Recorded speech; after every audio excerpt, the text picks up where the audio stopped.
Today our topic about a Muslim, his name is Shahid. An ex-Muslim lady, she sent me an email to Patreon today, a few hours ago, maybe 4 or 5 hours ago, something like that. And she said to me if I can talk about this person. I never heard of him before, but I did little search, and this is today what we will do. For sure, I will not go on to talk about every video he made, but we will, from what I just saw, obviously he is a donkey, certified one. And actually, I challenge him, if he dare, to prove to me that he's not a donkey, to call me. Actually, I'm going to use his own words to prove that he is a donkey. I'm not insulting. The Quran says, not me, that the similarity between those who carry books in their back and those who do not know how to read it is the same as an ass. So obviously, this person is an ass. He did not read. You know, he did not read his book.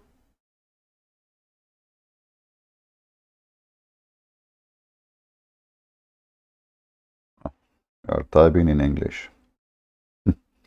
You know, there is like these days, there's many people like Android tits, and everyone he want to play with words, and supposedly he will show you that he's smart. But you know that will not work, because simply you have to support what you say by what you believe. You know, in chapter 62, verse number 5, it says, the likeness of those who entrusted in the law of Moses. So Muhammad now is bashing the Jews as usual. Yet apply it not as the same as. By the way, translation is not accurate, but I will go with it. The same as the likeness of an ass carrying a books. Now, if we ask this guy, who is obviously for me, he looked like an ass carrying a book. I don't know if he carry it or he don't even have it at all. Did he even read his book? I'm going to prove to you that this idiot, he never read his book. He do not know what in his book from his own words. Capiche? And remember, I don't have time actually, you know, to look at his videos, but what I saw is very enough to prove that he is, you know, he is just a talker. You know, there's many talker, and those talkers, they play with words and they never answer a question you ask them, and I will show you example of that. So here we have a video of him. Let us see, where is the video?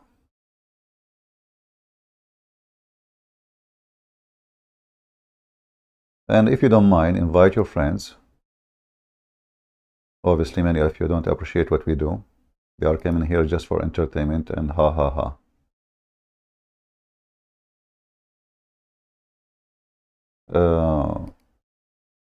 If we go and we find this video here as an example, not limited.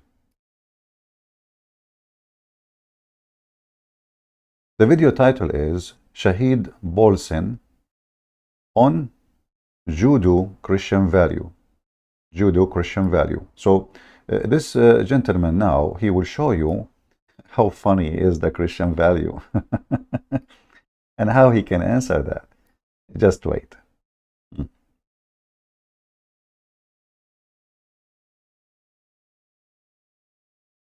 Play it again.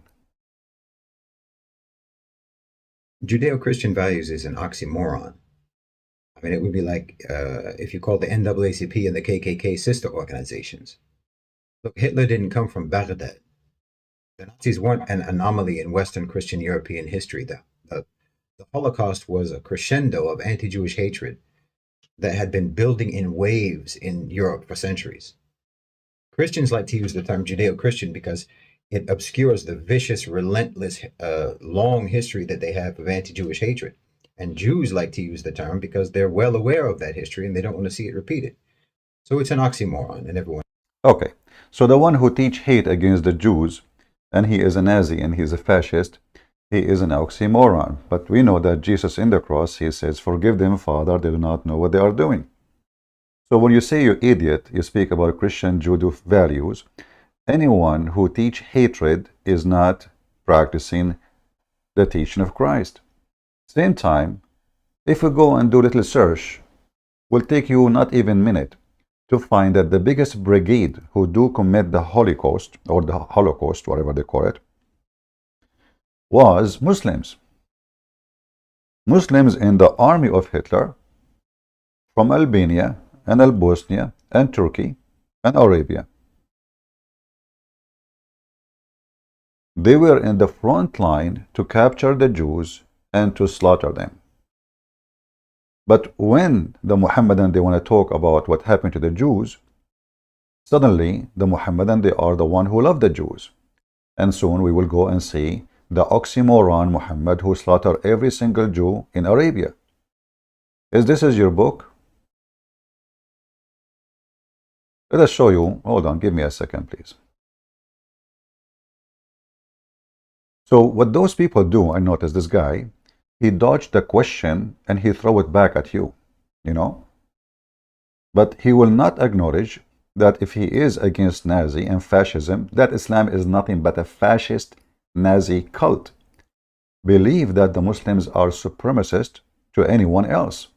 Therefore, they have the right to annihilate and kill and destroy any other ethnic group, because Muslims, they consider themselves one ethnic as a nation. Those are the Muslims.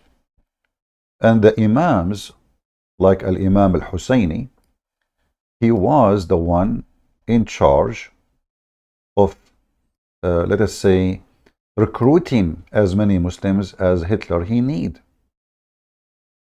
But remember, it's an oxymoron to say Christian, Judaic, civilization or value, because simply who is the one who built the hatred against the Jews? So how you say you have a value of a Christian Judaism? Obviously, you as a Christian Judo, value does not exist. Simply you hate the Jews. You teach hatred against the Jews. So when we show them what they did, and why until now, actually, the pictures of Hitler, you go in the Middle East, you will find every single Muslim supporter of terrorism. He loved Hitler. I remember I used to see a bakery, a Muslim bakery, and the Hitler picture is in the top next to his father. I don't know who is Hitler. I was a kid with his funny mustache, and it was funny that he have such a flag, and those are Muslims. If you go right now, check, you will see the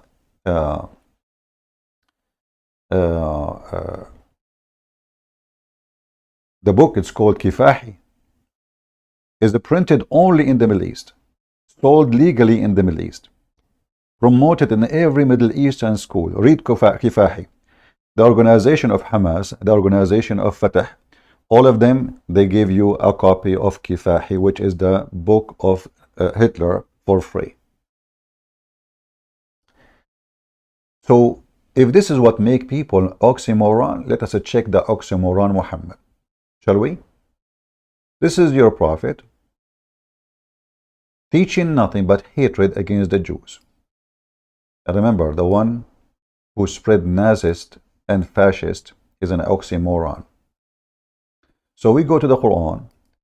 The Quran called the Jews pigs, monkeys, the worst of the creatures, the most enemy hatred to the Muslims.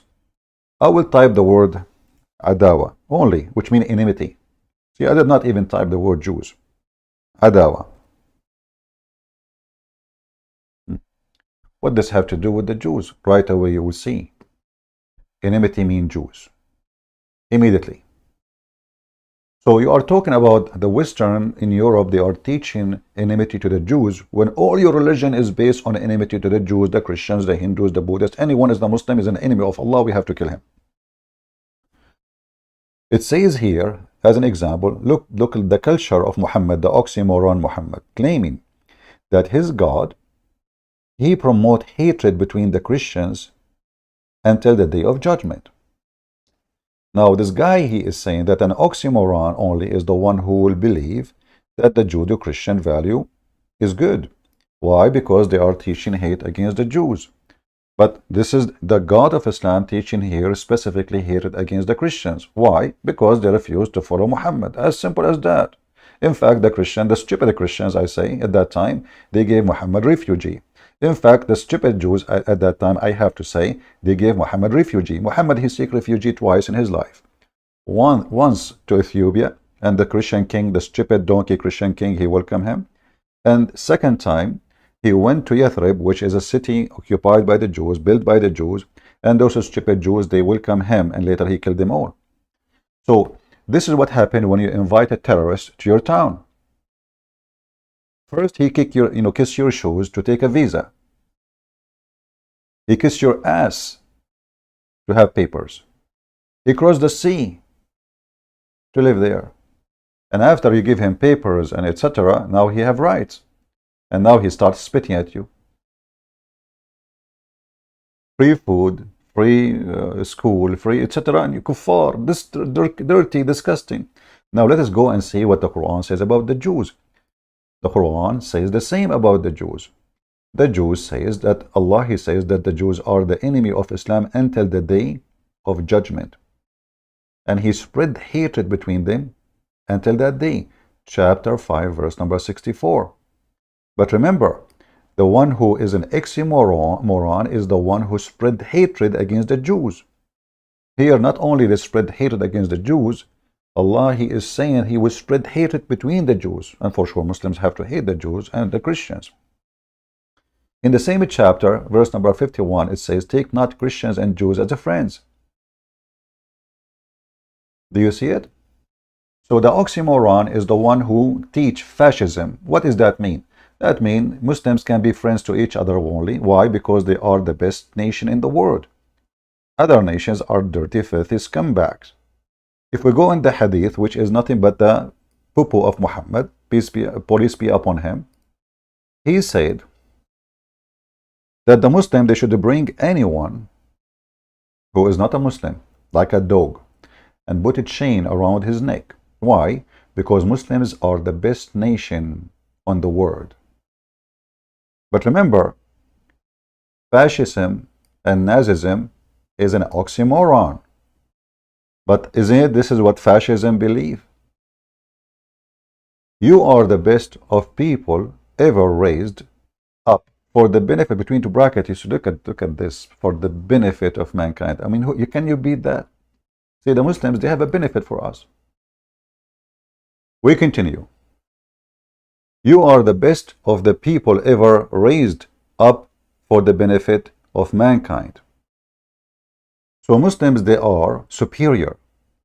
Nazist, fascist, Hitler, they believe that they are the best nation. And now what does that mean? Maybe they will make some medicine for us.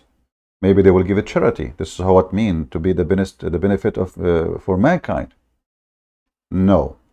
The best for mankind are those who bring them with a chain around their necks till they embrace Islam. Do you see it?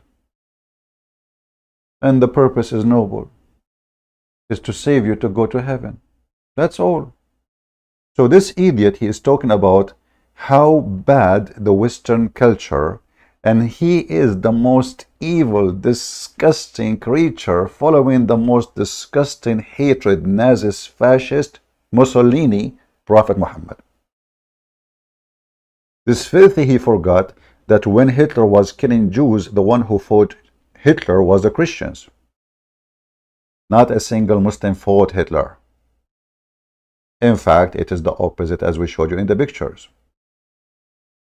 So those potatoes, they have a voice only if the listener is an idiot, uneducated, stupid, gullible. History is there. But who these days go and see and check history? People go to TikTok. How we can learn about Hitler? From TikTok. How we can learn about history of Prophet Muhammad, peace be upon him, from TikTok. Nobody read the books. Nobody see the books. Nobody want to understand the books. Because books is not what we are looking for. They praise Hitler. Now we continue. So the point number one about the oxymoron, it is you. Because, actually they ask him a question, about, because this guy keep talking against the West, against the West, against the West. And by the way, there's many things in the West I don't like. Me, myself. Who said everything in the West is, I mean, we have a lot of stupid people in the West, and the proof is you. Aren't you from the West? Aren't you donkey yourself from the West? This is the West. This potato, he went to the Middle East, he went to Egypt, he went to Dubai. Where the area you felt unsafe, it is there. Aren't you the one being arrested in Dubai? Why? How come nobody arresting you in USA? So he complained about the fascism. The fascism is there. If you don't agree with them, they kill you. And the only reason for you to be released is because you're an American. Your American passport, the Western passport, protected you. Otherwise, you will be in jail until the coming century if they did not kill you. So they complain about the West, but they die to get the passport of the West. Why you don't go and live between Taliban? Actually, they ask him such a question. Why you don't? Let us see the video. Why you don't go and live between Taliban?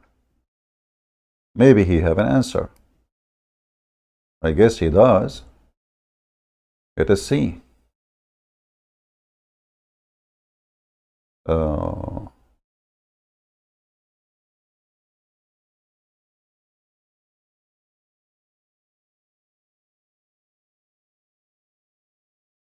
I'm trying to find the video about Taliban.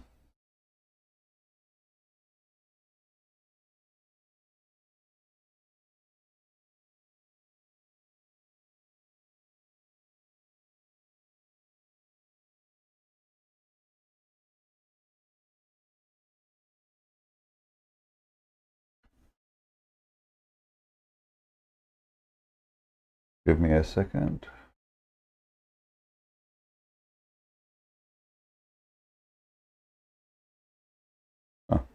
Here.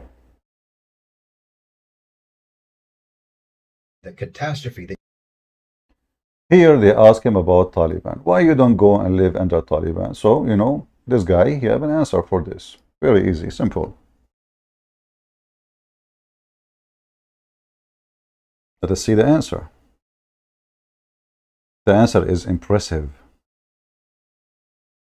And you will notice that those people, they never answer a question. All of them, they share the same thing. All of them. So why you don't live under Taliban? I'm not going to play the whole video. You can watch it yourself. It says, why don't you go and live under oppressive Taliban? This is the title. So here this person, he will answer why. Did he answer? No. that you unleashed on that country for 20 years is going to improve schools for girls in most of the, Western narratives are typically incredibly hostile towards context because propaganda is hostile towards context. Context undermines simplification. It shows a subject from too many angles, and narratives only want one angle to be shown. It's like that story about the blind men and the elephant, each one of them holding a different part of the elephant and describing a different animal, how they thought it looked. Mainstream discourse wants everyone to think that an elephant is the shape of a tree trunk or a snake. They never want you to see the full picture. So what we know from their own statements is that the Taliban has closed schools for girls in most of the provinces in Afghanistan. So when you already have the villain narrative in your head, something like this just serves as a confirmation that the Taliban is, oppressive and evil. Never mind that education in Afghanistan has been run under the auspices of American NGOs and American programs for the last 20 years. They're teaching a curriculum that many Americans themselves don't want in their schools. And because of that type of curriculum, many Americans take their kids out of schools and teach them at home instead. So it could be argued that the Taliban is not prohibiting education for girls, but miseducation for girls. They have said. Here you see, how, as I said, they never answer a question. They say to you, why you don't go and live in the Taliban? Who, are you a girl now?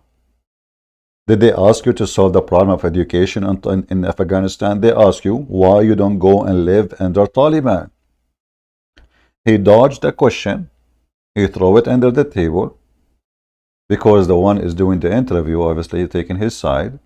But shouldn't you wonder? Listen, we ask you about why you don't go live there. What does this have to do with the question? What does this have to do with the question? Secondly, look what this donkey he said. He said the American they are teaching their own books in Afghanistan. If you go right now and check what the stupid American they were doing, they were printing Quran to the stupid people of Afghanistan.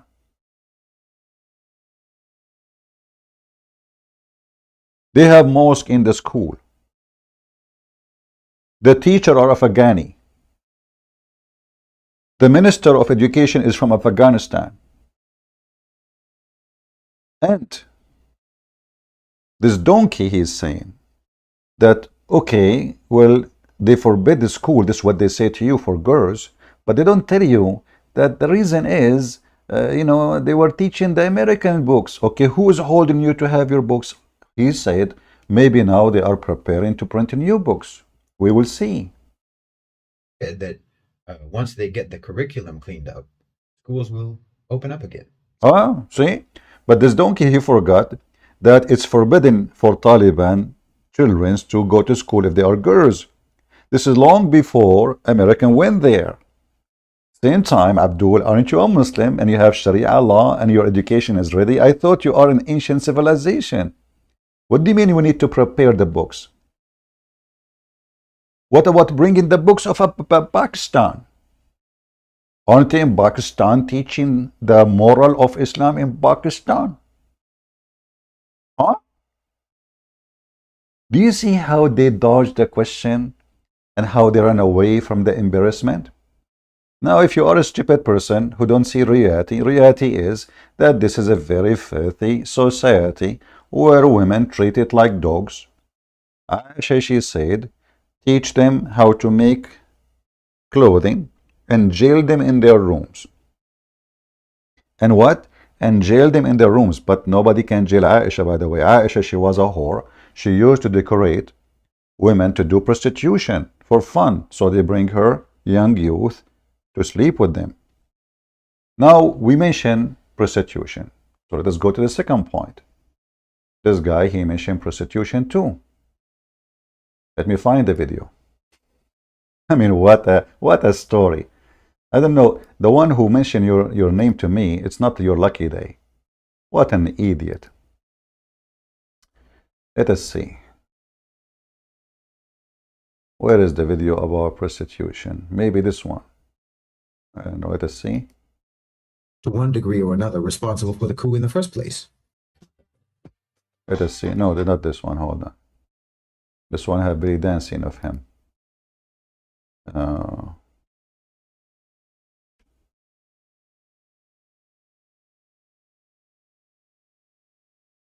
Maybe this one. Let us see. Achieve and enforce that it isn't a natural state, is it? If it was an obvious accepted fact to another man who's stronger than me, who's smarter than me, I'm not equal to him in strength, and I'm just trying to find the video, guys. Just hold on with me.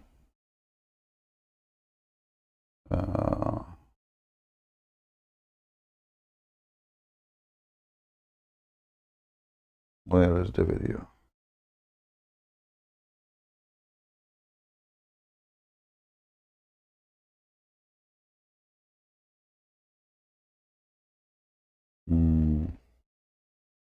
Yeah, I saw his video, but I cannot find it right now. So let me search. I think it was in his Twitter.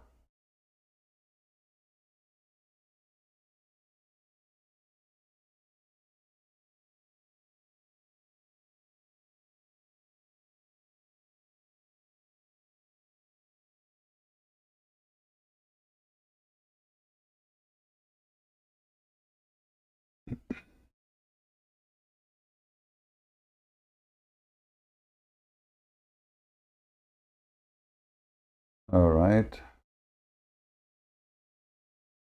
Hold on. So here, this is a video of him speaking about slavery. About what? About slavery.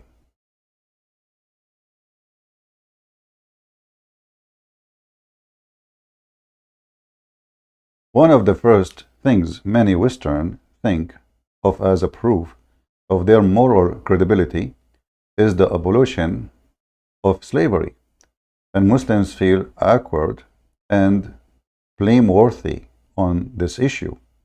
This is the opposite of how both sides should feel. Let us hear. He have something to say. Can we listen? Let us go for it. What's one of the big moral claims of the West? The abolition of slavery, right? They say, we abolish slavery while you Muslims still have slavery in your laws until today. Okay, let's be honest. In reality, there are more slaves today than there ever have been. Why? Because power in the US and Europe and elsewhere in the West, throughout the West, power never makes a decision for moral reasons, but only for financial reasons.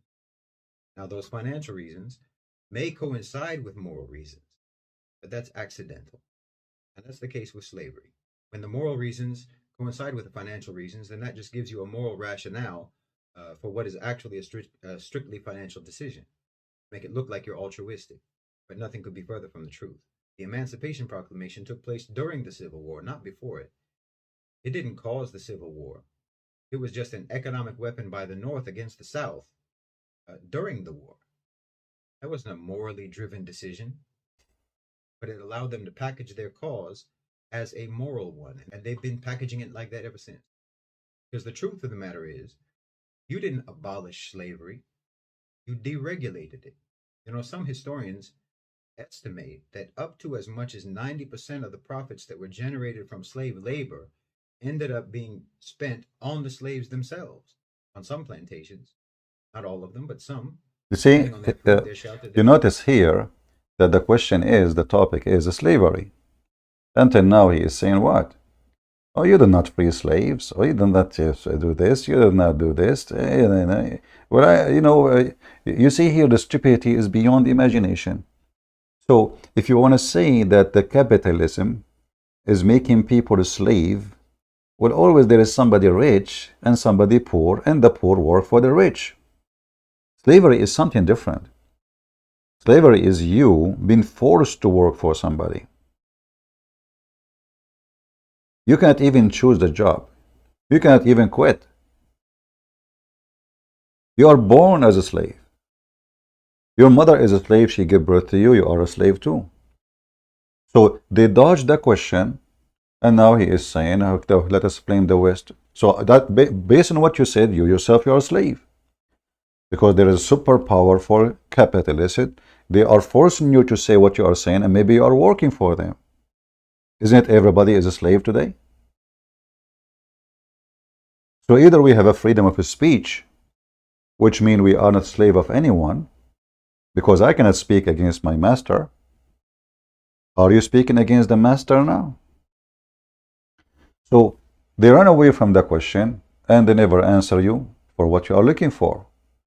Let us see, maybe he will say something useful, because I remember I saw a video of him speaking about prostitution. I'm not sure if this is the one. Their clothing, their medical care, and so on, because it was in the interest of slave owners to maintain a slave's physical well-being to one extent or another, because it was expensive to buy a slave. It was expensive to keep a slave. But you don't have to spend any of that money on a wage slave. You don't have to buy their food. You don't have to buy their clothing. You don't have to pay for their health care. You don't have to pay for their accommodation and so on. Here you notice how he make you feel guilty. You don't need to buy him. He's giving him salary, you donkey. So now he is saying, because he's a Muslim, he feed his slave, that is better. But what do you feed him? You feed the food of a dog. Where he sleep? He sleep like a dog. Do he even choose where to sleep? Do he even choose when to sleep? Do he work 8 hours and go home? So the question is about slavery. And the answer is, you Western are the one who practices slavery until now. What about sex with the slave? What about beating the slave? What about having sex with the child of the slave? What about telling the children of the slave? What about, I mean, look how silly. This is the guy. I mean, the lady, she sent me his name. I'm not sure how she see that this person is having influence. I mean, this is an idiot. He don't make sense for 2 seconds in what he say. Then you have to be an idiot to consider what he say as something serious. If we ask him himself, okay, which one you prefer yourself? To be a slave of a Muslim, or working and you have your tie and your t-shirt clean?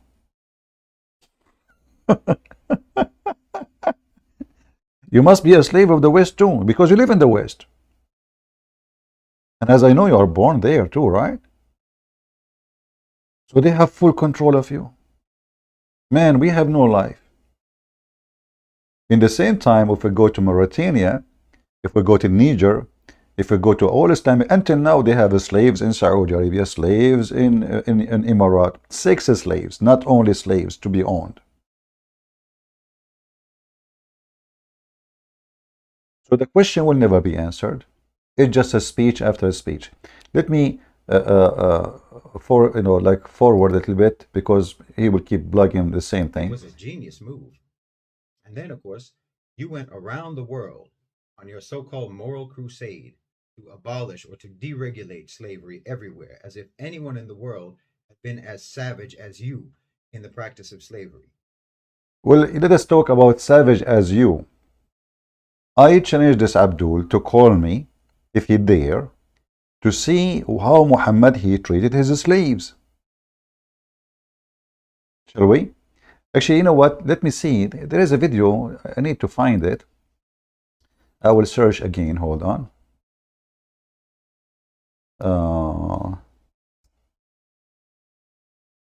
I forgot really what was the name of the video. So I need to... let me check. Maybe I can find it in my history of a browsing. Give me a second.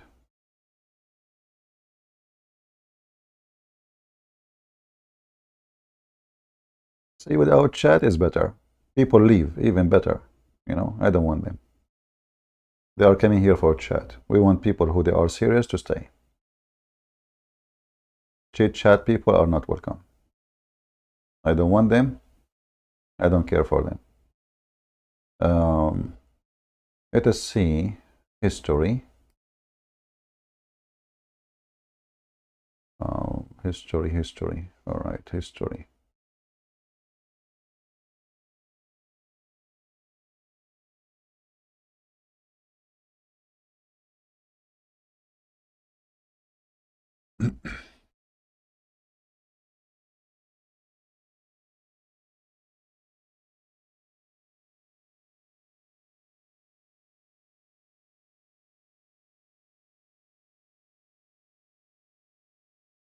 I'm just trying to find. Give me a second.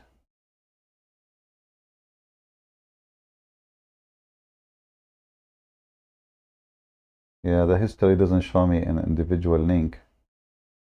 What is this one here?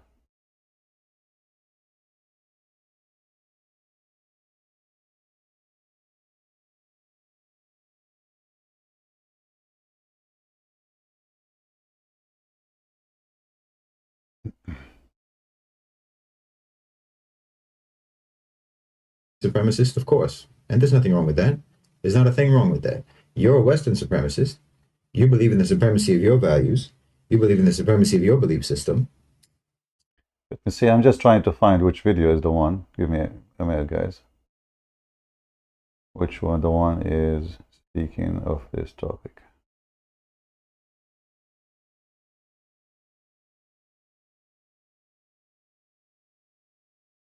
Maybe this one. Slavery, Islam, and the West.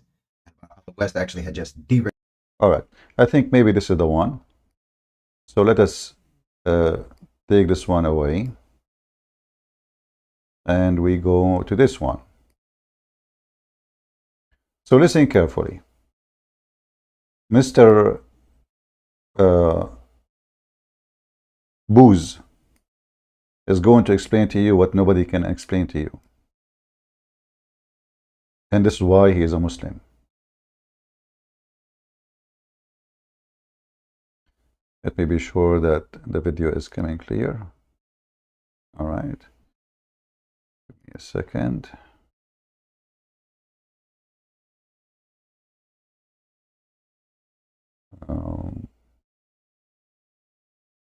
All right. So now we will hear Mr. Shahid By the way, your name is Shahid. You're still alive. Obviously, you do not know what Shahid mean. Anyway, so tell us more. Tell us. Go ahead. Regulated slavery. So someone commented, and I was waiting for this. I knew this was going to come. Talking about sex slavery, talking about concubinage. Okay. With obviously the implication that it's an immoral thing in Islam, and it shows the moral inferiority of Islam and the Islamic system. So I wanted to respond to that. So this man says, or asks, in Islam, can women be purchased in the markets, in the slave markets, for the purpose of serving as concubines? And the purchaser has the intention of taking her to his home, sleeping with her, treating her, as he has in quotes, humanely, meaning sarcastically, and then he has the intention to take her back in the market after, say, 15 months and selling her again.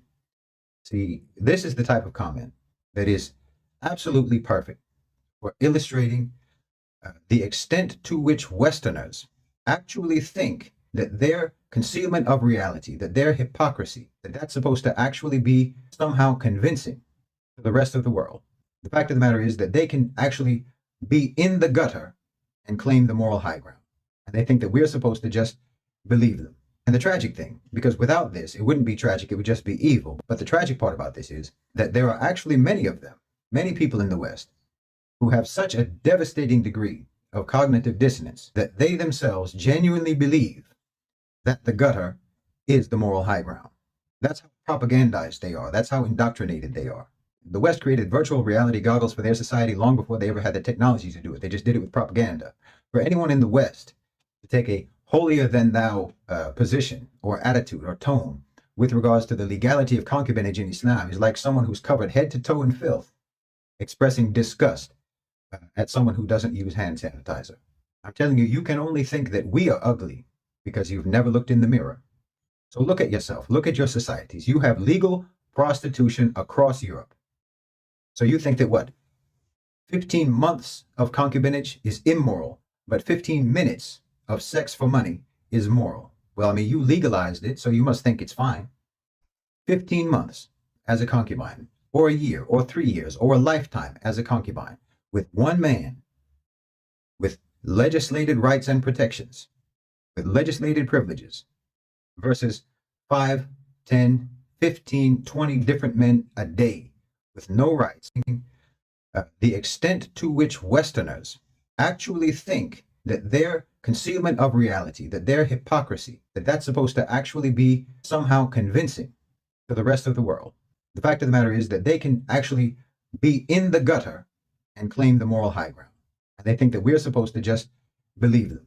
And the tragic thing, because without this, it wouldn't be tragic, it would just be evil. But the tragic part about this is that there are actually many of them, many people in the West, who have such a devastating degree of cognitive dissonance that they themselves genuinely believe that the gutter is the moral high ground. That's how propagandized they are. That's how indoctrinated they are. The West created virtual reality goggles for their society long before they ever had the technology to do it. They just did it with propaganda. For anyone in the West to take a holier-than-thou position or attitude or tone with regards to the legality of concubinage in Islam is like someone who's covered head to toe in filth, expressing disgust at someone who doesn't use hand sanitizer. I'm telling you, you can only think that we are ugly because you've never looked in the mirror. So look at yourself. Look at your societies. You have legal prostitution across Europe. So you think that what? 15 months of concubinage is immoral, but 15 minutes of sex for money is moral. Well, I mean, you legalized. Just to show you how filthy scumbag this person is. You do not know that in his Quran, it's permitted to have pimp business in Islam. So now he is attacking the West for legalizing prostitution, which me myself I oppose as a Christian. However, some countries they do that. But isn't it already legalized in your religion 1400 years ago, you idiot? So he is saying, which one is better? Having sex with a slave owned by one man, or a woman she is having sex with a 20? But the difference is huge. First, the first woman, she is being forced to have sex with the man. The other woman, she decides to be a whore. And she got paid for it. The poor slave, she is being raped. If, excuse me, And she is just after that, she go clean the dishes, and she do laundry, and she clean the floor. At night he come back, he F her again. And not only that, the Muslim, they share their slaves. There is something called isti'aratul furuj, which mean an exchange of vagina. Exchange of vagina. So he is talking about how nice it is in Islam to be a slave and being effed. Yes, the Muslim man will if you. Which one is better? To be effed by 20 men or to be effed by one man? See? And the guy who asked him the question, so I can F the women and send her back to sell her after I F her, is saying, what is better?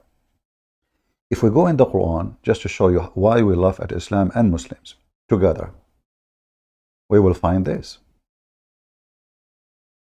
The Quran say clearly, prostitution is legal, especially if women agree to do it. I will type the word prostitution. Bingo. Chapter 24, verse number 33.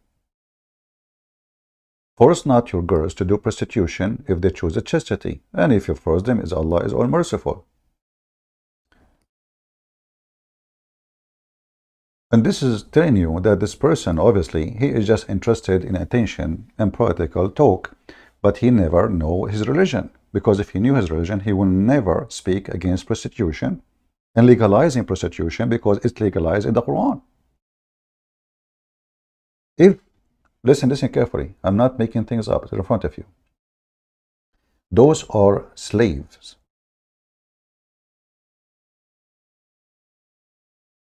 Force not your maids into slavery, into prostitution, if they desire chastity. So what is the condition? If they desire chastity, don't force them. However, if you force them, Allah is all merciful.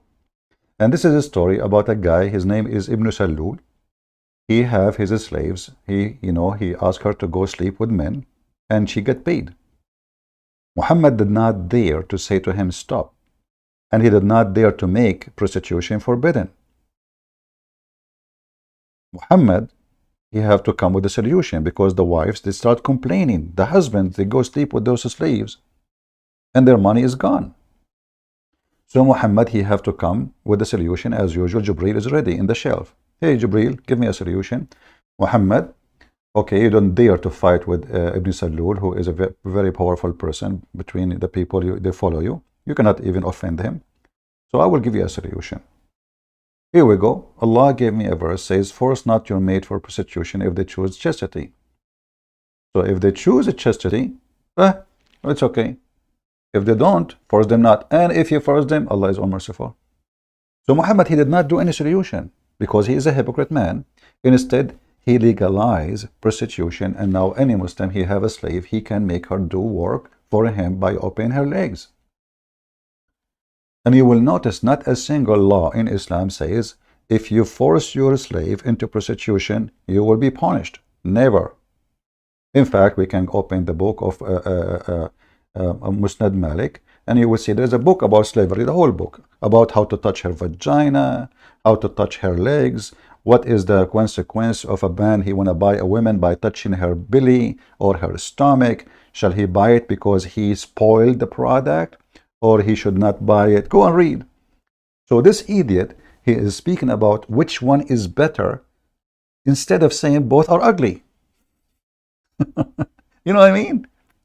And instead of saying both is ugly, he is saying which one is better. Do you see how awkward those potatoes donkeys are? And then the supporter of such a speech, because he isn't awkward like this guy, he is low IQ, he said, wow, that's a great answer. Which one is better, huh? Legalizing prostitution, or one man effing this poor slave? For sure, one man. If you notice that women who work for Andrew Tates, they made a lot of money.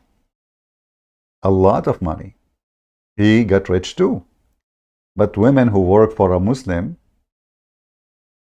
as a slave, they get effed and get no paid. So they have no future. They will live, they will die as slaves. The man can exchange them. The man can sell them. The man can rent them. In fact, we know all of us that Muslim, they have something called muta. Muta is nothing but a rental where a man, he can rent a woman. Now this guy, he will say to you, this is Shia. In fact, this has nothing to do with Shia, neither Sunni. This is Islamic teaching. It's in the Quran. If you search for rental in this page here, you will see right away that the Muslims agree that muta is nothing but form of rental where a man, he rent a woman for the purpose of using his vagina, her vagina.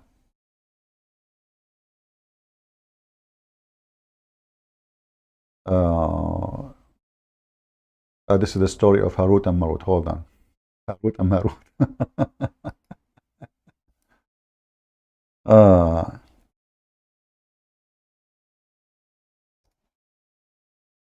So do you see, they school you about morality and which one is better. This guy, he just keep talking against the West. But if he cannot live outside the West for a minute, they will arrest him, they will torture him, they will kill him if he live in the Middle East. Because simply his mouth is always open, he keep talking. You cannot do that in the Middle East. So one of the privileges you have, you idiot, in the West, that you can speak against the West. In Islamic countries, do you even dare to speak against your ruler? We will go there. Here you will see, this is the rule of the muta. In some work, special term applied to women who participate in the muta. Musta'jara. Musta'jara in Arabic means rental. Or rented women. Alright? So, he was speaking about prostitution when Islam simply legalized prostitution and gave it a different name. Those are not slaves. Those are free women. They are free women. They are white Arab women. And they are practicing prostitution by renting their vagina to the man to F them. In some work, special term applied to women who participate in muta musta'jara or rented women. Muta is considered as a kind of rental because general man's basic aim is this in this kind of marriage. They call it marriage. You see, this is marriage. Is sexual enjoyment of a woman, and in return of his enjoyment, the woman, she receives certain amount of money or property. Now, how many muta women she can do in her lifetime? Billions, millions, no limit. The first man is done, the second man is go. Next, next, next, and you pay. And not only that, he said that the women, the slave, her, she have right. What right? I mean, she's a slave, you stupid idiot. The right to be effed, the right to be beaten, the right to be raped, the right to lose her freedom as a human. And now we will see that even the free Muslim woman, she is a whore. Muhammad, he made every single Muslim woman practice his Quran a whore. Because a Muslim woman who have decency, she have to follow the decency of Muhammad. And the decency of Muhammad is to be a whore. You rent a woman for 5 minutes. You have actually to tell her in this muta for how long you are going to F her. If you say 5 minutes, when the 5 minutes is up, the effing business is up. You have to tell her how much you will pay her before you start effing. She agree, you are good to go. You have to do it in person. You speak to the woman, you offer her the money, the woman she accept, you are good to go. Those are the pillars of the muta, imagine. They have even pillars for it, the same as pillars for Islam. The time and period, mudda, which means you tell the women, I want to F you for 15 minutes. If she say no 10, then you have to negotiate. See, they don't force them, brother. Freedom, freedom. So the women, she have to agree with the term and the condition which you are offering. If you say 2 hours, read with me, I'm not even making things up in front of you. He asked if it's possible to conclude the contact of muta for 1 or 2 hours. He replied, no time limit. From 1 or 2 hours. And they call it marriage.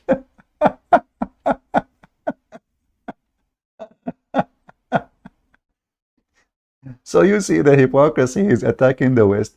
Oh, hold on. He was defending Taliban. What about you? What do you think about Taliban doing bachabazi? As long you are talking about the American, they are teaching the Afghani bad stuff, brother, bad stuff. What they were teaching them, bachabazi? Huh? Were Taliban leaders. They bring a child and they force him to dress like a girl, and they put makeup on his eyes and make him a skirt. They're wearing a skirt. And that is supposedly the country who you defend says they are, the Taliban, they are good people. Taliban, what's wrong with people? You have a wrong understanding. You have a propaganda. Bachabazi. Let me search for it. We can search for it too. There is actually a long documentary by the approval of Taliban. Imagine, they are not even ashamed of it. And this is very popular in many Islamic countries, specifically, most likely, in countries like Afghanistan, Taliban rule, Pakistan, all the religious, and those are leaders. Those are not. They have interview with leaders, boys. And then after they dance for them, they F the boys. They have no shame. This is a boy. They dress him like a girl. And look at the Taliban, brother. Do you see the Taliban? Under the protection of Allah. And those boys are trained to entertain men, and then the men, they will have sex with them. What they will not tell you, that Islamic society is very obsessed with sex. Sex with men, sex with the children, sex with boys. And this guy, he mentioned to the age of Aisha. And he mentioned the age of a children's marriage of a children is in USA. He said in USA there is 500,000 child marriage, which is, number is not really accurate, because they consider child marriage anyone is under the age of 18. But it can be someone is 17, it can be 16, it can be 15, it can be 14, but you will not find somebody marrying 5-year-old girl. Look at this. I mean, this is disgusting. Sorry guys, I forgot the video running. I apologize.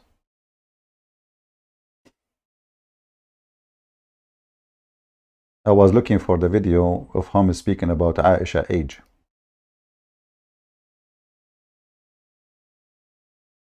And this guy, but let me see if I can find his video about Aisha before we go.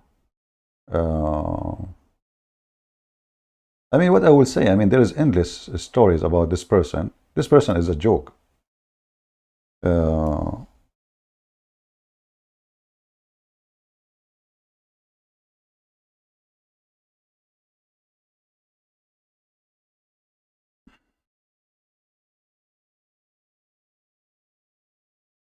Here we go.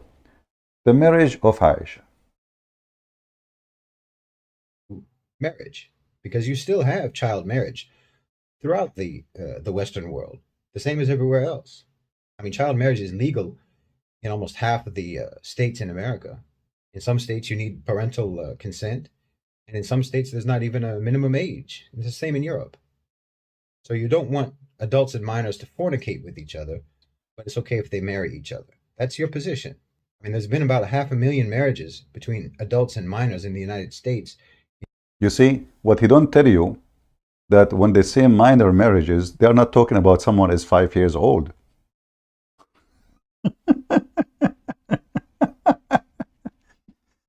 In the West, if we go and check how many cases of rape, you will find that if a man, he took his wife to bed and she is his wife, and he forced her into sex, she make a case against him, case of rape. She's a wife. That is a rape. In Islamic world, who is the woman who dare to say that? Because simply his right to rape her. She is his wife, she is lawful, or even his slave. And he mentioned that you can have sex with a slave, you rape the slave. So those cowards, They count for you. They say, they go on Google. It says, okay, there is, I saw in Google, it says 300,000 minor marriage, but doesn't say you marry 5 years old kid. Aisha, she was 5 years old in your calendar. Sorry, our calendar, 6 years old in your calendar. So you are defending Aisha. What, this is called pedophile. This is not a child marriage. There's a huge difference between a child marriage, because usually happen between the children's, like both are underage. He is 17, she is 16, he is 15, she is 14. But your prophet is 54 years old. That is a pedophile. That is a mental illness. When a man desires a child, she cannot perform sex. If we go to the books of hadith, we will find the following.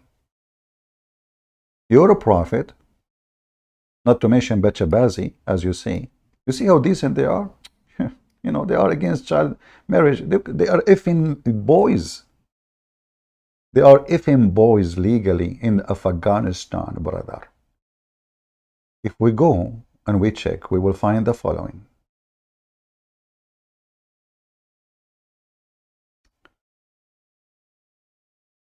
How big the body of Aisha? Let us say she was maybe 5, but she was big. Maybe. You never know. No. The hadith expose Muhammad. She was so little to the point her mother, she was forcing her to eat food to gain weight so she can be ifed. Let us see. Where is the hadith?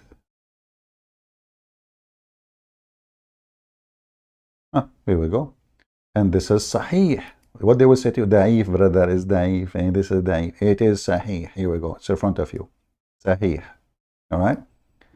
My mother, Aisha, she said, intended to make me gain weight to send me to the house of the Messenger of Allah, but nothing which she desired benefited me, until she gave me cucumber. Looked like a cucumber was working fine with Aisha. I don't know why. Dangerous. And she gave me cucumber with the fresh dates to eat. Then I gained such weight as she desired. So is Aisha physically fit for sex? No. Mentally fit for sex? No. Though even she knew what sex is. The girl, she is 6 years old in your calendar, 5 years old in our calendar. So when we talk about child marriage, we're not talking about 2 children getting married. We are talking about a pervert. He is 54 years old, desiring a child. She is 6 years old in your calendar. That is nothing but pedophile. That's not marriage. When we say marriage, we talk about a man marrying a woman. Jesus said that the man leave his parents and will be united with his women. Women, not a child. So the prophet married her when she was 6 years old, and he did intercourse, which means from 6 to 9, he was putting his dude between her legs. He did not do intercourse because she cannot handle it. She would die. And the Muslims agree there's no limit for the age. Shia and Sunni agree. Actually, Al-Khomeini, he's a Shia, and the Sunni, they say the same, that you can even have sexual relationship with infant. Muhammad himself, he asked for the hand of one of his wives, supposedly, when she was an infant. She was just born.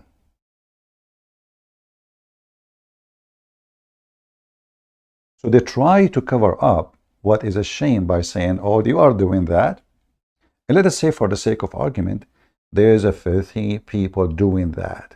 That will not change the fact that you are filthy too.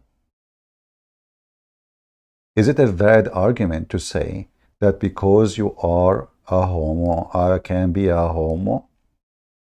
Is that a right argument to say because you are a pervert, so I can be a pervert?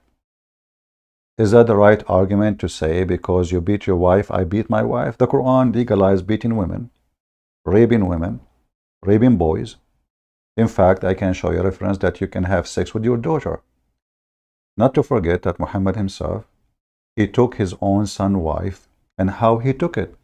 You go and open Al-Qurtubi, Al-Tabari, any book you want. You will find Muhammad, he go to his own son's wife when the husband was out. And then what he do with her? He do flirt with the women according to the Muslims. He said to her, Subhanallah, Mu'allif al-Qulub, praise be to Allah, the one who flipped my heart for you. Flirting with married women is the morality of Muhammad. And later he forced the son to give his wife to her. In the same book, Al-Qurtubi, it says, the privilege of the Prophet, number 10. If the eyes of the Prophet fall into a woman, her husband must divorce her so the Prophet can F her. Maybe Christian Prince is lying.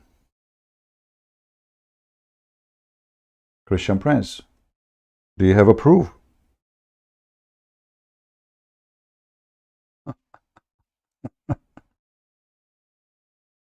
You see, he is schooling the West. He's schooling the West about, like, you West, you disgusting people. You West, you want to see morality? Come see Prophet Muhammad, peace be upon him. In fact, he have a video of him comparing between Muhammad and Andrew Tate. Shall I play it? Okay.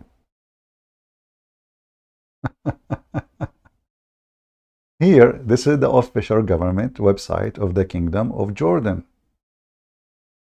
And now don't tell me you don't accept it. People will laugh at you. So here you will see the privilege of Muhammad. All the privilege is either about sex and money, sex and money, sex and money. But let us go to privilege number 10. Where is the privilege number 10? Number 6, number 10. Number 10 here. Okay, hold on, maybe not number 10. Let us see.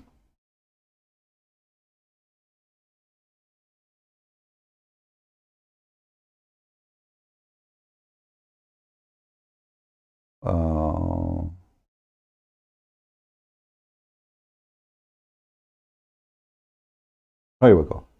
Let me use Google translation if you don't mind. It says here, number 10, إذا وقع بصره على امرأة وجب على زوجها طلاقها وحل له نكاحها. So if his eyes fall into a woman, her husband must divorce her immediately so the Prophet can F her. So you are talking about slavery. Are you free in Islam? What does the Prophet like your wife? What if the Prophet, he saw your wife? You have to give your wife to Muhammad so he can F her in front of your eyes. And this guy was talking about right and the right in Islam and etc. But look, this is Muhammad. If his eyes, read carefully, this is Google translation. If his eyes falls on a woman, her husband must divorce her and she is lawful for him to F her, not to marry her. Must. Do you see the word must? Hey, potato, Abdul. Do you see the word must? This is must, not mustard. This is not ketchup. It's a must. You have to give your wife to the scumbag Muhammad because he is a prophet, brother. And as long as he is a prophet, will you have to make his penis happy? Are you against the will of Allah to make your wife in the bed of Muhammad because he like her? Sure not.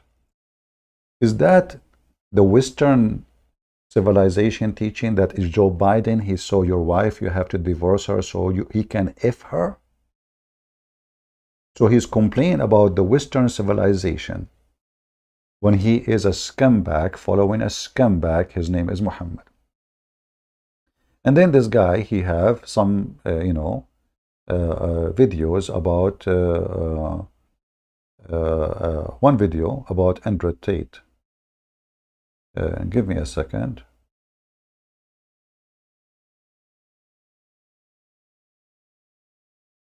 Obviously, he is jealous from Andrew Tate, but he forgot, I don't know, like, I mean, it's very funny.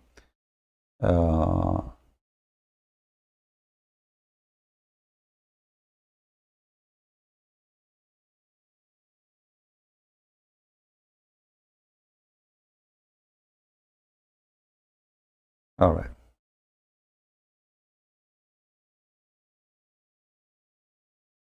Look what he said about Andrew Tate. Andrew Tate, peace be upon him,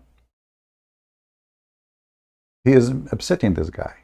Okay, why? Hold on. Let us see.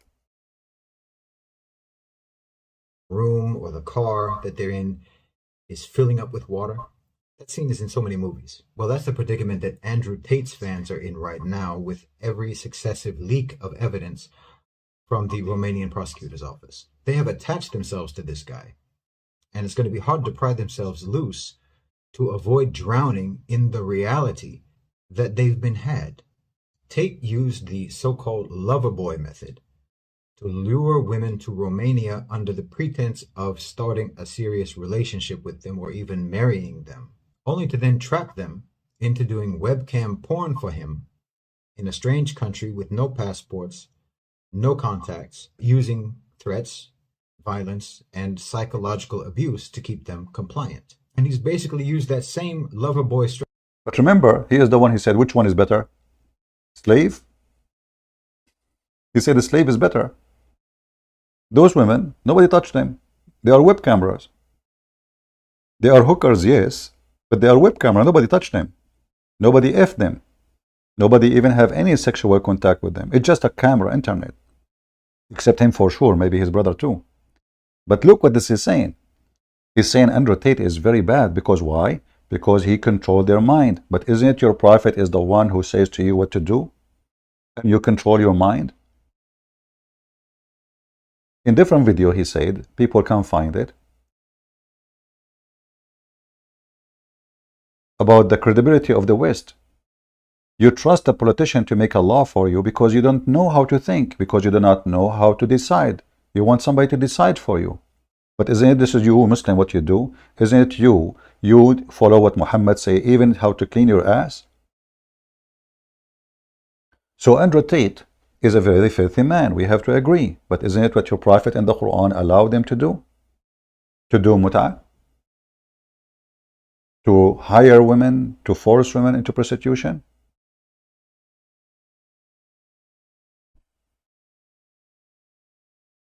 There is a video in YouTube in Hatun Tash. You will see 3 Muslims discussing the verse in the Quran, which the one I mentioned, about yes, you can do work as a pimp.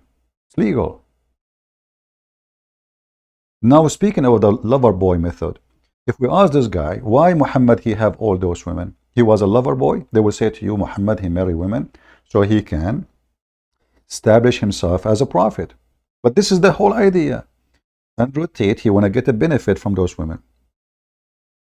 You are saying to me the same. Muhammad, he don't care for those women. He just want to use them to reach a position.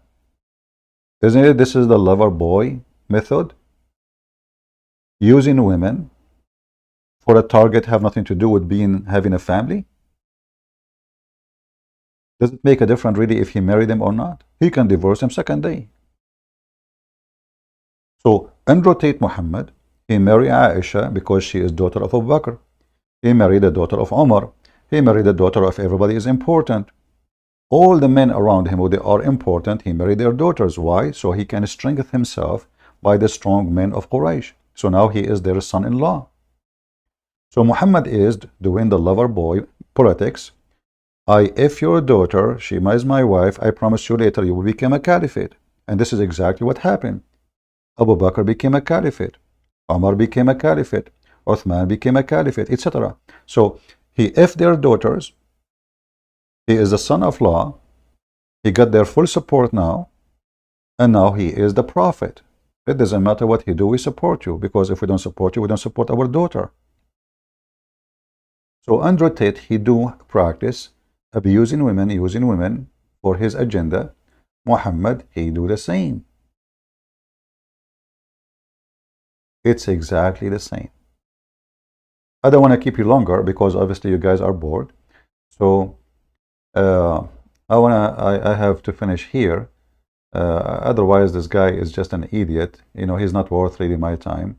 And I find it very embarrassing actually for me to speak about such a low-class person who keep attacking the West, but he will never dare to go and live in the Middle East or any Islamic countries. In the Middle East, if you speak one word of what you say, you will be dead. So if you are honest for a second, you should appreciate that you live in the West where you can attack the West and you are not arrested.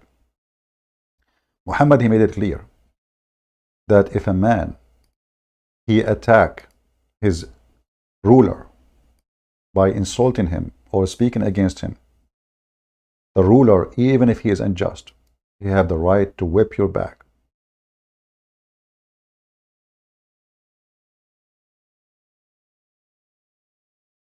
Let us show you the hadith. Even if the emir, which means the ruler, is filthy, is unjust, you have to obey, even if he beat you, even if he whip you, even if he steal your money. This is what Muhammad said. Read it. Are we making things up? No, we have the reference, and this is Sahih. We can find it in Bukhari, in Muslim, etc. So he said here, you listen to Emir. By the way, doesn't say just listen. He says listen and obey. You see, the translation is false. They took the word obey out. In Arabic, it says tasma wa tutiya. You listen and you obey, not carry out the orders. False translation. Very false, because there's a huge difference. Let us show you another version of the translation, just to show you how Muslims even try to cover their shame. Their prophet is encouraging them to obey unjust man, filthy, who is abusing them. All those hadith here, actually, the same translation. And actually, even with this one, it says, even if he flag your back and took your wealth, you listen and obey. And this guy is speaking about the just and the unjust system in the West, and the just system of Subhanahu wa Ta'ala, Allahu Akbar, and Prophet Muhammad. Do you see the just? So the Prophet, if he see your wife, he take her and he if her. The Caliphate, he can flog your back, snatch your wealth, stealing it, and you have to obey. And this guy is speaking about capitalism and the unjust and how the West are fake, when his Islamic countries is a bachabazi, raping children, no just to anyone, the most corrupt countries in the world. Listen carefully. Which country in Islamic countries is not corrupt to the bones? Can you name one? Which countries in the Islamic world judges are not corrupt? Police. You can't trust anything there. The police are your enemy, not your protectors. So those people who their mouth is big and open, they themselves, they will not wish for a second to live in Islamic country. They want to live, enjoy freedom of speech in Western country, which they bite every day. But can they survive what they claim for one day there? No. This person, he will disappear. Actually, this is what happened to him. He went to Dubai, they arrested him right away. He got involved supporting terrorists in Egypt, supporting terrorists in Afghanistan, but he don't dare to say that he support violence. Actually, there's a video of him says, you will not find in my videos one time saying I support violence, which means he don't support us now. Because isn't it your prophet, he said, I been victorious by terror? So are you against terror or with terror? Either you support Muhammad, which means you support terrorism, and Muhammad, he says, he is the first terrorist. How he was victorious? by terror. So are you against terror? That means you are against Islam. Isn't the Quran mentioning the word terror many times? This is Muhammad saying clearly that his victory had nothing to do with Allah. It was a pure terrorism.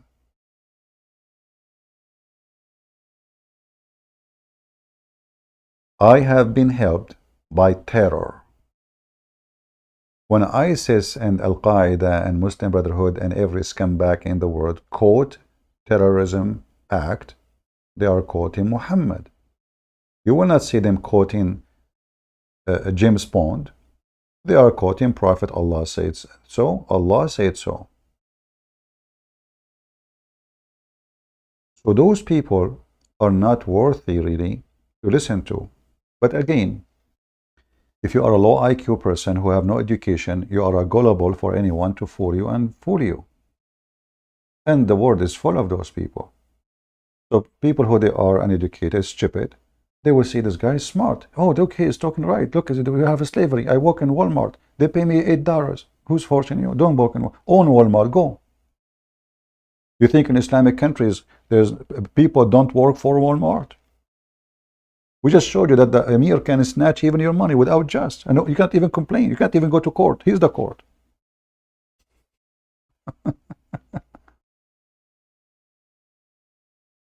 All those royal families, who is the one cleaning their dishes? If you go in Islamic countries, actually, it's the biggest collection of slavery in the world. They kidnap children from poor countries just to play in the camel. They want to win the race. They bring a little child. He is 6 years old. They put him in the top of the camel so they can win the race, because the less weight you have in the top of the camel, the faster the camel can run. They bring children from Bangladesh, from Indonesia. They buy them. If we go right now and search for slavery in Mauritania and what they do for them for prostitution or Niger, halal open pimping houses. When Boko Haram kidnap 300, 400 girls, what they do to them? When the Muslims in Philippines, they kidnap women, what they do to them?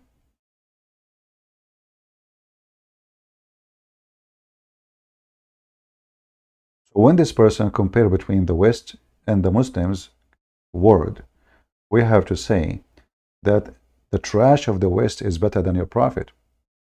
You see, when the French and the English, they come to the Middle East, maybe they come for their own power sake, for their money. They want to take the wealth of those nations. But those nations, what wealth they have at that time, I'm not sure. But I know that the French and the British, they build hospitals, they run trains, and they did print. The first time printing machines came to us, and electricity. The Ottoman, they rule our land for hundreds of years. They kidnap women. They cut our trees. They make our field empty from food. They even steal the chicken. They come to the town. They take all the goats, all the sheep, all the people die. That's it. And not only that, the young men, they ship them. They are even men, human beings. They ship them to go and fight for the Ottoman Empire. And you never see your children again. Never, ever you see them.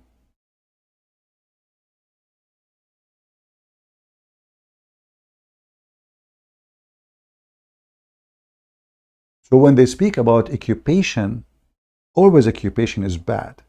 But we have to be honest. We cannot compare between the occupation of the West and the occupation of the scumbag of Muhammad. If you go check in history, how many women been raped in Egypt when the British they came? How many women been raped in Syria and Lebanon, etc. when the French took over? How many women been raped by the Israeli army since they came into a charge of the Holy Land? And now we can ask the same for the Muhammadan. How many women, Muslim, they rape when they take over a town? I don't want to go back on time. Just go on this year, last year, the year before, the year before, the year before it. So when they speak about morality, they are just a bunch of liars. No ethic. They brag about something they don't have. They brag about something they never had. I hope I gave you some conclusion about this idiot who was obviously just a talker. And in these days, if you are a talker, you will have somebody who listen, because a lot of people, they are just an idiot. They don't have a brain. People are very shallow. Nobody want to use his brain. Nobody want to investigate what a person says. Anything I say to you, go check it out. Don't, you see, anything I showed you about Islam, it's in the front of you on the screen. I did not say things without reference and proof. This guy is a talker. Islam has civilization. Where is civilization? We cannot find it. Women wear veil, actually. Do you know why the Muslims, they start forcing women to wear veil? Anyone knows? Who knows why Muslims, they force women to wear veil? Who can help me? Anyone can tell me? What is the reason? I'm not talking about Sauda now. Forget about Sauda. Umar ibn Khattab, he was spying at Sauda when she was doing poo-poo. We know that. But the real reason for the veil to be spread in the time of Muhammad and the caliphate after him, anyone knows?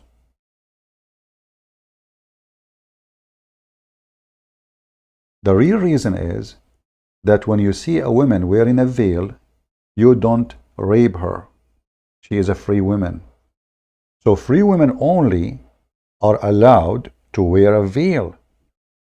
A slave woman, she is a jariya. Jariya means she run in your lap. She is not allowed to cover herself. Umar ibn Khattab, as an example, a woman, she came to serve his guest, and she is a slave, and she covered herself. Umar ibn Khattab, he did beat the hell of her.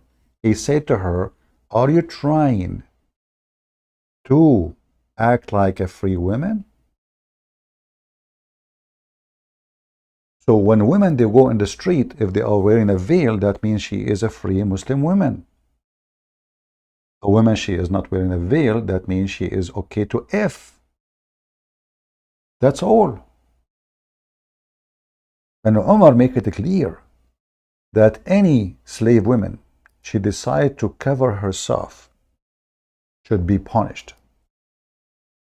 Let me see if I can find the reference in English, maybe. This is Islam. We never say something without proof.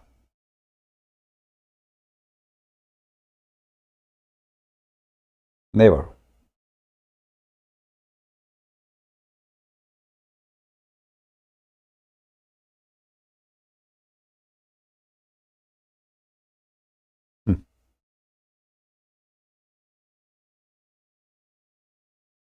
Uh,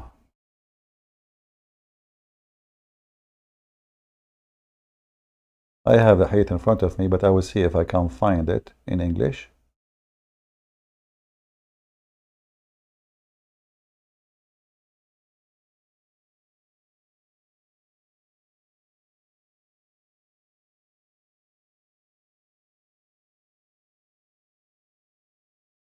We cannot find it in English. Let us see then different way.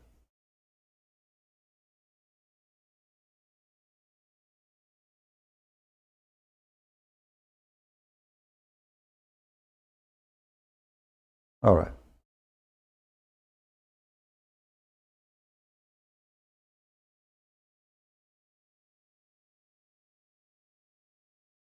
Omar, he saw a woman wearing a veil, so he hit her. There's different hadiths too, speak about how they forced them even to serve food and their breast exposed, totally naked. Totally naked, no clothing. She go serve fruit, food to his guest, and her breast is bouncing. So Umar, and remember, the Muslim, they believe Umar is the most just person after Allah Prophet. And this is Sahih. This is what? This is Sahih. Let me zoom out.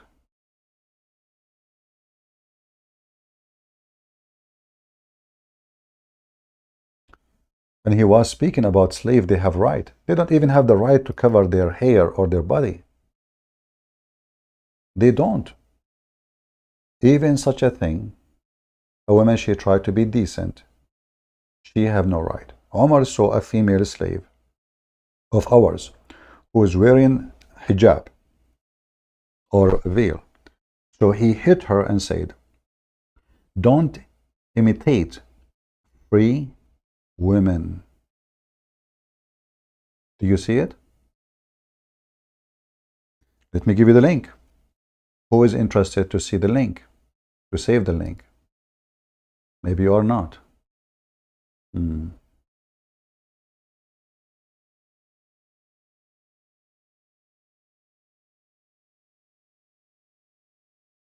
Actually, I can show you hadith. Even a slave woman, even if she is a Muslim, she should pray and her breast is open so the master can enjoy it. She cover only from her belly button down her vagina. Only.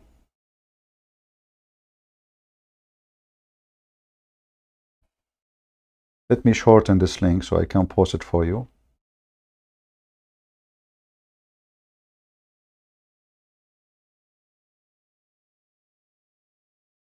Now I know many people, they are just coming here for la la la. Nobody care, but for those who care to learn.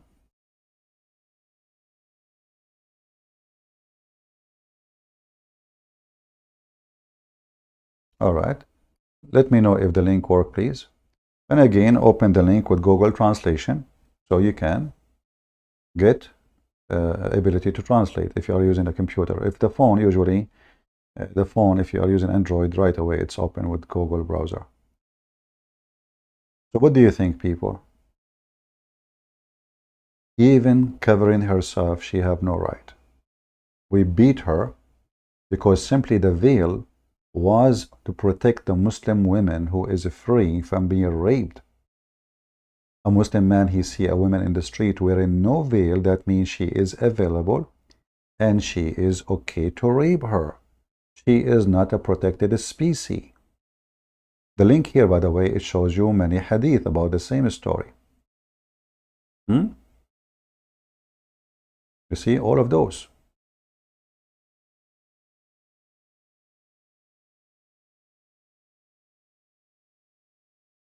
He asked her, have you been set free? She said, no. He said, what about, what are you wearing? Do you see it, people? Do you see it? A slave woman whom had introduced. This is translation. I'm just using for you Google Translation. The link I gave you have all those things. Save them. Those are priceless.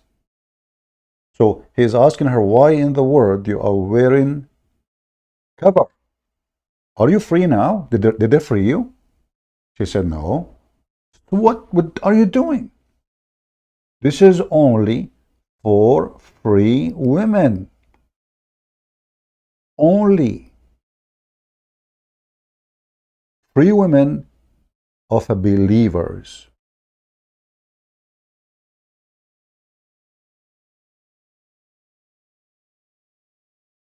And then you, if you are a naive, you listen to this guy and he school you about the civilization and amazing law of God. And he said to you, why you want to listen to politicians who they are polluted? Do you need the political to tell you what the law you follow? Here we go. Your prophet, he tell you, you beat your slave if she is wearing hijab.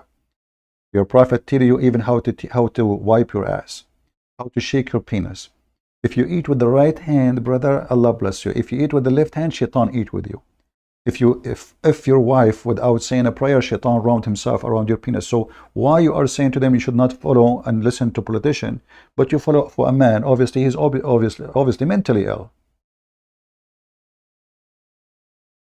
He make rules of stupidity.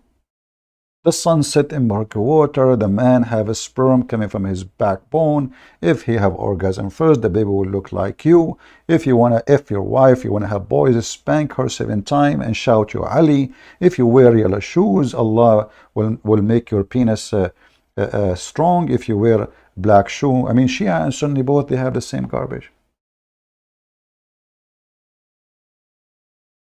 The link is not working, guys.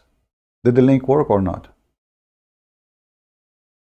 Did the link I gave you work?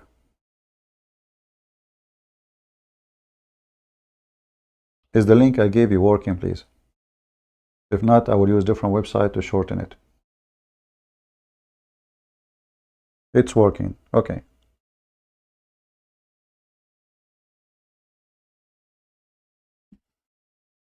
How many of you save it? Save it. For later you might ask me and I will not give it to you.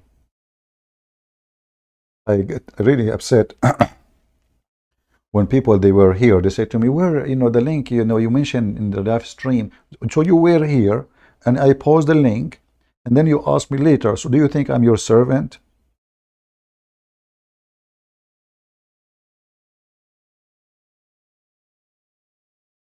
As you see, this is how filthy this filthy cult is. Filthy. In fact, the word filth cannot describe it. You cannot describe it. Cannot be godly act. They are inhuman, filthy, abusing children, bachabazi, rape is permitted, hatred is their god, beating women. A man, he beat a wife. Let us say, for the sake of argument, your wife, she is a bad woman. Let us say bad. I want to use the word bad. I don't want to say, because this is not the reason, by the way, a Muslim can beat his wife. If he feel that she is not being, like you say to her, bring me some tea, she don't bring it right away, you can beat her. But let us say, for the sake of argument, your wife is bad. Is beating her will solve the problem? No, she will hate you more. She will turn more bad against you. And remember, she is the woman who cook for you. She can put poison of a rat in your food and get rid of you. Oh, my husband have heart attack. Especially in the old days. Who knows what happened to the guy? Who knows what happened to the guy? So only stupid people, they make such an act against someone, they eat from his hand or her hand. If you are rude with the waiter or waitress in a restaurant, do you know what he can do? He can piss in your food. Literally. He piss in it. And if you have a disease, he spit on it.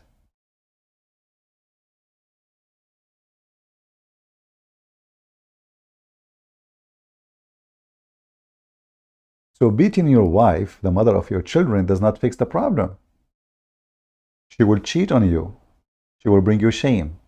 If you are not happy with her, then a Muslim can divorce their wife by text message. Why you want to beat her?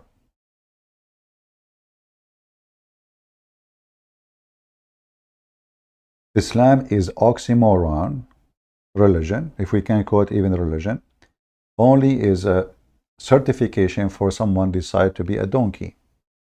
I cannot find any reason for any human being to be part of such a donkey cult unless he is a donkey. As simple as that. Unless he have a mental illness. Unless he have suffered from mental abuse or even physical abuse. Like this guy, I don't know what his problem. But obviously, he say things have nothing to do with his religion, claiming that his religion is better, when we cannot really compare between his religion and any filthy cult in the world. I want to say thank you for being here, and thank you for not being here. And guys, I think you guys are bored of me. Like today, look, we have only 800, 900 people. So I will give you a few days off.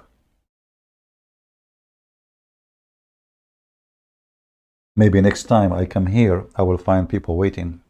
Obviously, you guys are bored, and I don't have, I'm not needed that much. So until I see you, maybe a few days from now, maybe a week, I don't know, we will see. Until I see you then, I say, may the Lord bless us with mercy and knowledge, because knowledge is from His mercy. The Bible says, my people get destroyed because of their ignorance. And yes, number one reason for nations to be destroyed is their ignorance. Not only nation, individuals. Your ignorance is your enemy. You know, when you walk in the darkness, in your home, the place you spend years in it, the second the light is off, you walk, you hit your foot with the chair, you hit your foot with the table, you hit your foot with the bed. Ignorance. What ignorance? You cannot see.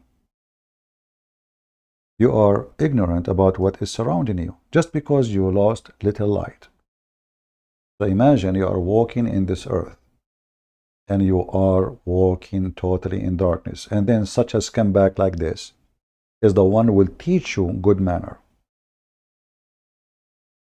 When he is following a filthy prophet, have -1 billion manner.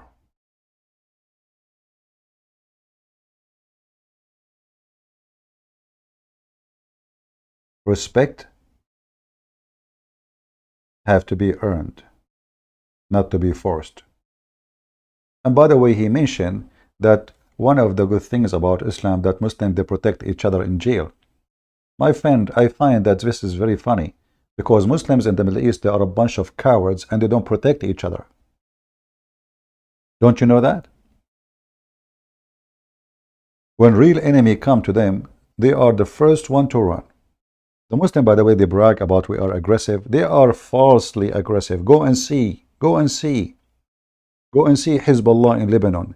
Hezbollah is heroes in the front of the Muslim Sunni. Is a chicken in the front of the Christians. Chicken. Do you know what chicken mean? They don't even dare to get close to the Christians. They are chicken in the front of Israel.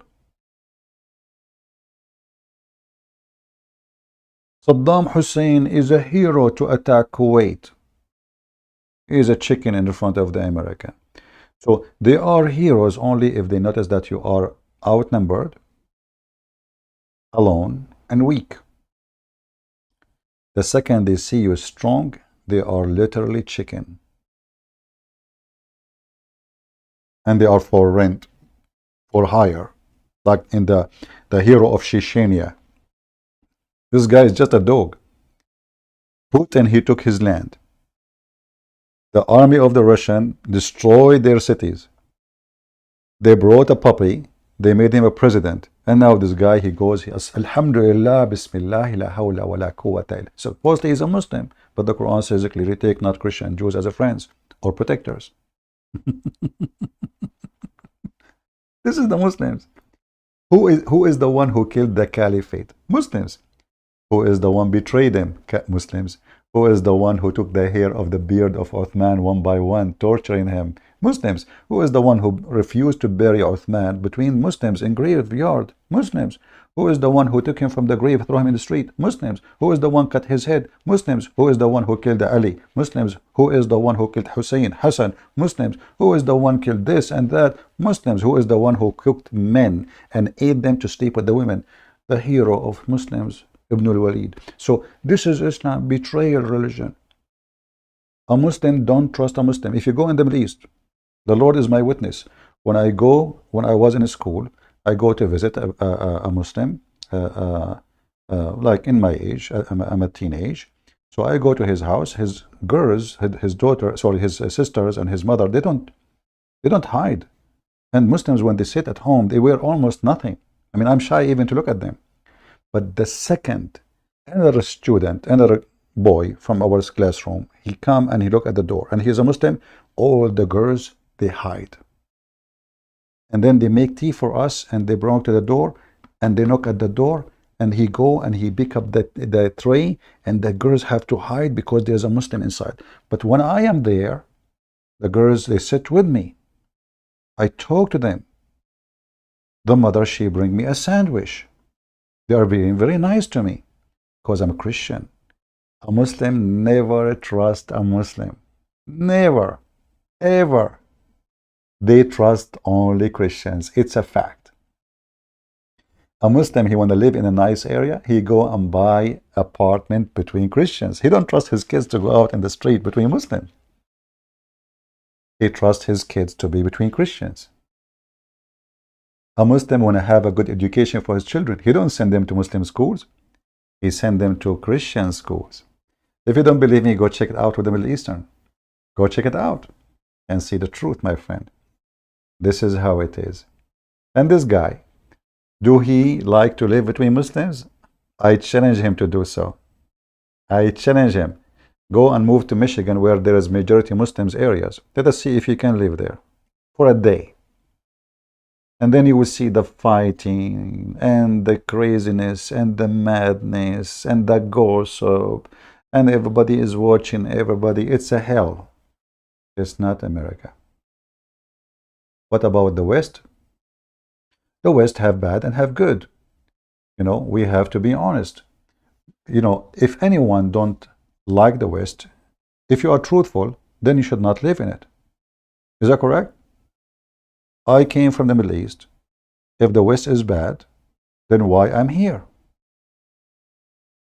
Give me a reason. Only hypocrite, they bash a house and they live in it. Do we agree? If this house is filthy, dirty, and you are a free citizen, you can fly, you have money, go. Just go. Who is holding you? Only hypocrites, they bite the dish they eat from. Only. Am I happy with everything in the West? No. But can I compare between the West and any Islamic countries? No. I mean, the most ugly thing in the West is the best thing in the Middle East. In fact, any Muslim countries is functioning because of non-Muslims. Who is the one who cleaned the streets in Dubai? Who is the one who fixed the electricity? Who is the one who drive you? Who is the one running the grocery store? Who is the one who do wiring for electric? Who is the one who fix cars? Who is the one who change your tire? Who is the one who do the plumbing? I mean, if we take those people out, you will find that all of them, they are coming from foreign countries. They cannot even run their country. And now because they have their money, their country look fine. You know, high buildings, shiny buildings, everybody wearing nice white clothes, perfume, money, a lot of money. But this is all will disappear. If the money is gone, the street will be disgusting. It will be like a Pakistan. Go to Pakistan. Okay, Pakistan is a Muslim country. Emirat is a book. What is different?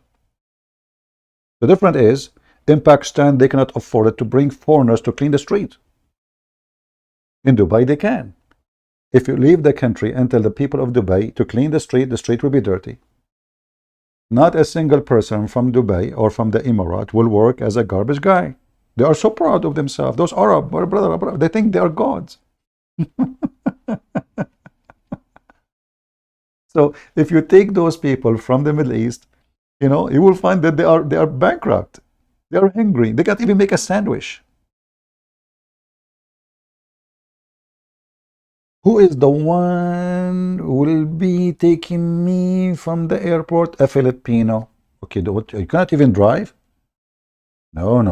Why I want to drive? Hey, driver, driver. Who is the one want to cook for us? And they bring a girl, and then they rape the girl as a maid. Go and see how many Indonesian maids being raped in Saudi Arabia. In fact, a few years ago, and I'm sure Indonesian here they knew, Indonesia stopped sending maids to Saudi Arabia because more than 1,200 Indonesian maids disappeared. Disappeared. Not only rape. I mean, we're not talking about rape no more. We're talking about women disappeared. Nobody can find them. This is Saudi Arabia. Go and see prostitution in Dubai and Emirat, in Kuwait, in Qatar.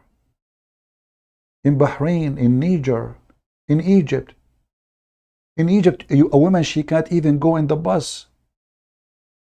She will have 1,000 men touching her ass before she leave the bus. This is the truth.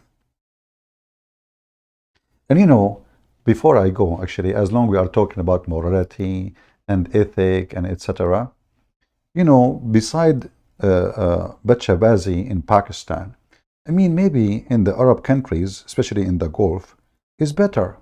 You never know, you know. We never know, right? But the story is not what they say. The Middle East is a messed up land. They talk about nightclub in the West. Go to Turkey, go to Emirat, go to Bahrain, go to Oman, go to Kuwait. Brother, praise be to Allah. Look at this, brother. Look how beautiful it is. Look what the women, they are shaking it for the sake of Allah. Isn't it, this is beautiful? All, by the way, wearing hijab. But this is from the mercy of Allah. This is a very conservative religion.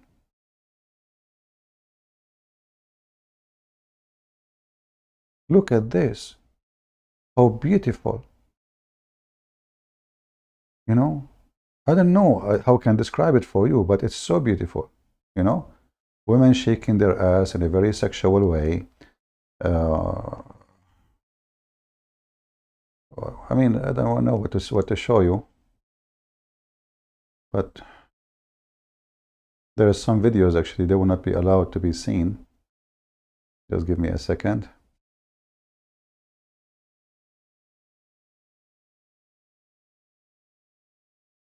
To be sure, we are not showing something very inappropriate.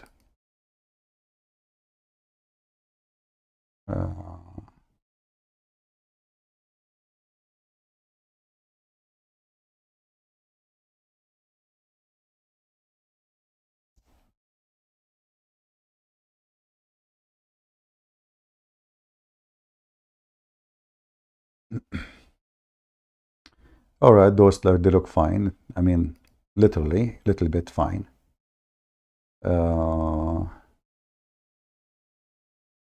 Yeah. You want somebody in your, look at this, subhanallah, subhanallah. They put their ass up and there's hundreds of men around them and they start shaking and then they sleep in the top of each other and then they start touching each other. They are wearing hijab. This is just, look at this, look at this. They bend over literally and the guy, he come from behind her and he grab her. Look, this woman, she is sitting in the top of the other women. Brother, this is the Islamic society, which is the Muslim, they keep saying, it is really so decent, not like the West. Look, the guy here is putting some dollars in the top of her ass. I mean, that is a good business. The ass business. This is the public now. We don't know what will happen after. And the funny is, when you play in those videos, you will see saying Allah, Allah, Allah, Allah, Allah, Allah, Allah, Allah, Allah, Allah, Allah. You know? Look at this. Allah, Allah, Allah, Allah. And all of them, look at the Arabian men. Very conservative society. It's very conservative. You don't know. You have no idea what conservative is. Just look, this woman, the camera is just behind her ass. Look at this one. I mean, her ass is up to Allah. This is even how they dance. Is that how women dance? What is this? Women in the top of each other, women kissing each other, the man putting his hand between her legs, the man jumping in the top of her. This is public. This is not like secret. Look, this guy is looking at her ass and praising Allah. And he's saying takbir. So, obviously, Mr. Shahid Bolsen is a bullshit. Literally, is a bullshit guy. He's bullshitting you, speaking about morality of the Islamic countries and how bad Western countries. Now, how many of you will download the video, share it everywhere so we can get them busted? I will leave that for you. So I want to say thank you all for being here, and thank you for not coming. And I will give you a few days maybe vacation so you can get rid of me and not being bored, because I notice we have a drop of number of people watching today for some reason. So obviously today wasn't a good day to go live. Thank you very much. May the Lord bless you. For those who choose to be blind, it's your fault. For those who to be children of light, it's your choice. God is good, so is Jesus. And Muhammad is nothing but a scumbag person. And whoever tried to praise him, he is praising the devil. And we can conquer all their claims about how good he is as easy as 1, 2, 3. This is how easy it is. Thank you. God bless you, and see you soon again. Take care.